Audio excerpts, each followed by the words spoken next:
السلام علیکم۔ اردو قواعد ذیل کے جملوں کو غور سے پڑھیں۔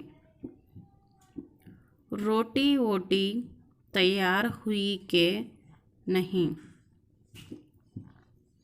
کیا کرسی ارسی درست ہو گئی؟ اوپر کے جملوں میں روٹی کے ساتھ اوٹی، کرسی کے ساتھ ارسی الفاظ کا استعمال ہوا ہے۔ اس طرح مندرجہ بالا جملوں میں دو طرح کے الفاظ استعمال ہوئے ہیں۔ ان میں ایک بامعنی الفاظ، دوسرا بے معنی الفاظ ہے۔ بامعنی الفاظ کو کلمہ کہتے ہیں۔